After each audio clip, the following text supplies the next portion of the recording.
तो आज जिस कहानी में हम गहराई से उतरने वाले हैं उसका नाम है रविपुरम का जहरीला खौफ। भैया मेरी बात गौर से सुनिए, मैं आपको बहुत ही इंपॉर्टेंट बात बताना चाहती हूँ। और फिर खामोशी, ये अर्चना के आखिरी शब्द थे। एक ऐसी फोन कॉल जो बीच में ही कट गई और अपने पीछे छोड़ गई एक ऐसा रहस्य जिसे सुलझाने में 5 साल लग गए। तो चलिए पता लगाते हैं कि उस रात आखिर हुआ क्या था। तो कहानी की शुरुआत होती है आज से 5 साल पहले। रविपुरम में एक जबरदस्त धमाका होता है। उसी रात एक लड़की अर्चना रहस्यमयी तरीके से गायब हो जाती है और फिर पूरे शहर को ही दुनिया से काट दिया जाता है। उसे एक टॉक्सिक जोन बना दिया जाता है। और आज है उसका भाई अतुल, जिसे हर रात एक ही डरावना सपना आता है। एक ऐसा सपना जिसमें उसकी बहन लौट कर आती है, पर वो अब वैसी नहीं रही। तो हमारी कहानी का पहला हिस्सा इसी सपने से शुरू होता है। एक ऐसा सपना जो अतुल को सच की तलाश में एक जानलेवा सफर पर ले जाता है। सोचिए, 5 साल से एक ही सपना। अतुल के लिए ये किसी टॉर्चर से कम नहीं था। हर रात वो आंखें बंद करता और खुद को उसी अंधेरी वीरान फैक्ट्री में पाता। हर तरफ से केमिकल टपकने की आवाज और एक अजीब सी बदबू। और हर सपने में उसे अपनी बहन अर्चना की आवाज सुनाई देती है। लेकिन जब वो पलट कर देखता है तो सामने जो खड़ा होता है वो उसकी बहन का एक भयानक रूप है। झुलसी हुई चमड़ी, धसी हुई आंखें और उसके होठों से सिर्फ एक ही बात निकलती है, हमें मुक्त कर दो। तो यहाँ पर आकर कहानी में कई परतें खुलती हैं। एक तरफ है सरकारी कहानी कि एक दुखद गैस लीक हुई थी। दूसरी तरफ अर्चना का केस है जिसे एक कार एक्सीडेंट बताकर बंद कर दिया गया, पर उसकी लाश कभी मिली ही नहीं। और फिर एक ऑनलाइन अफवाह है, एक डिलीट हो चुके वीडियो की, जिसमें कहा गया था कि वहां सरकार चलती फिरती लाशें बना रही थी। मतलब सच क्या था? अतुल के दोस्त तान्या और गौरव को तो पक्का यकीन था कि ये सब एक बहुत बड़ा कवर अप है। अब अतुल के पास एक मकसद था। सपने की उस पुकार और अपने दोस्तों के शक ने उसे हिम्मत दी।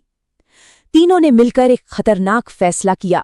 वो कानून तोड़ेंगे, उस प्रतिबंधित शहर में घुसेंगे और सच का पता लगाकर रहेंगे, चाहे कुछ भी हो जाए। और यहीं से शुरू होता है कहानी का दूसरा हिस्सा, रविपुरम के अंदर का सफर। एक ऐसा भूतिया शहर जहां 5 साल पहले वक्त जैसे जम गया था। रात के अंधेरे का फायदा उठाकर जंगल के रास्ते वो तीनों शहर की सीमा में घुस गए। उन्होंने उस क्वारंटाइन को तोड़ दिया था। अब वो एक ऐसी जगह पर थे जहां वक्त 5 साल पहले ही रुक चुका था। एक शहर जिसे बाकी दुनिया भूल चुकी थी।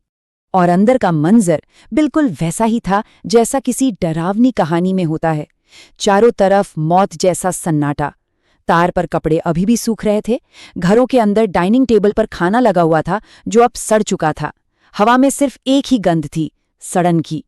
ऐसा लग रहा था मानो एक ही पल में यहाँ की पूरी आबादी भाप बनकर उड़ गई हो।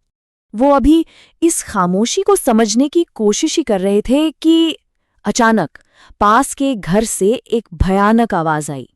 एक ऐसी आवाज जो किसी इंसान की तो बिल्कुल नहीं थी। उस एक आवाज से ये साफ हो गया था कि इस वीरान शहर में वो अकेले नहीं हैं। और बस यहीं से रहस्य की जगह खौफ ने ले ली। अब अतुल का वो डरावना सपना हकीकत बनने वाला था।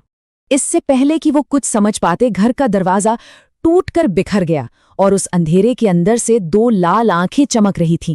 वो सिर्फ आंखें नहीं थीं, ऐसा लग रहा था जैसे किसी शैतान की आत्मा उनमें जल रही हो। वो चीज अंधेरे से बाहर आई। उसकी आंखों में एक अजीब सी लाल चमक थी। उसका मांस जगह जगह से गलकर लटक रहा था और उसका शरीर सड़ चुका था। गौरव चीखा, ये तो ज़ॉम्बी है। लेकिन इससे पहले कि कोई हिल पाता, उस चीज ने उन पर हमला कर दिया। उसकी ताकत किसी इंसान की नहीं थी। अतुल और गौरव एक झटके में दूर जा गिरे। और फिर उसने तान्या को पकड़ लिया। एक ही जानलेवा हमले में सब कुछ खत्म हो गया। तान्या की चीख उसी पल खामोशी में बदल गई। तो वो डिलीट किया गया वीडियो, वो अफवाह, सब सच था। रविपुरम के लोग मरे नहीं थे, उन्हें बदल दिया गया था। वो चलती फिरती लाशें बन गए थे, न पूरी तरह जिंदा न पूरी तरह मरे हुए। अतुल और गौरव अभी इस सदमे से उभर भी नहीं पाए थे कि उन्हें अर्चना की आवाज सुनाई दी। वो उन्हें खींचकर फैक्ट्री के अंदर ले गई और तब उसने उस सच से पर्दा उठाया जिसे सालों से दबाया गया था। रविपुरम में कोई केमिकल फैक्ट्री नहीं थी, ये एक ज़ॉम्बी फैक्ट्री थी, एक सरकारी एक्सपेरिमेंट जो बुरी तरह से फेल हो गया था। और अर्चना, वो बिल्कुल वैसी ही दिख रही थी जैसी अतुल के सपनों में आती थी। उसने रोते हुए बताया, मैं अब इंसान नहीं हूं, मेरी नसों में खून की जगह केमिकल बहता है। वो भी एक ज़ॉम्बी बन चुकी थी, पर अपनी इच्छा शक्ति के दम पर वो इंसानी खून की प्यास को रोके हुए थी, सिर्फ और सिर्फ अपने भाई का इंतजार करने के लिए। अब कहानी अपने सबसे दर्दनाक मोड़ पर आ चुकी थी।